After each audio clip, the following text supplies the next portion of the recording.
अगं ऐक ना, तुला खूप दिवसापासून एक गोष्ट सांगायची होती. तू सगळ्यांसाठी किती करतेस गं?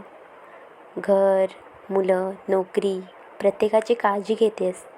पण एक सांग, शेवटचं कधी स्वतःसाठी काही केलंयस?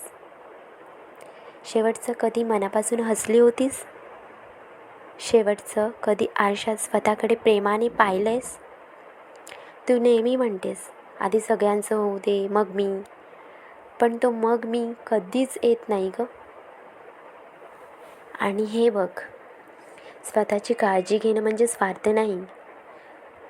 तुलाही थकवा येतो, तुलाही रडावंसं वाटतं, तुलाही आधाराची गरज असते.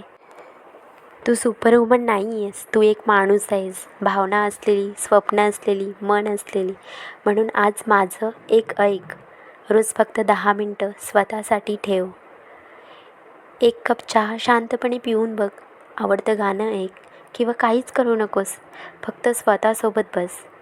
कारण तू आनंदी असशील ना, तर तुझ्यामुळे सगळे आनंदी राहतील. आणि हो, कधीच विसरू नकोस, तू फक्त इतरांसाठी जगणारी स्त्री नाहीस, तू स्वतःसाठी तितकीच मौल्यवान आहेस. म्हणून अगं, आजपासून जरा स्वतःसाठी जग.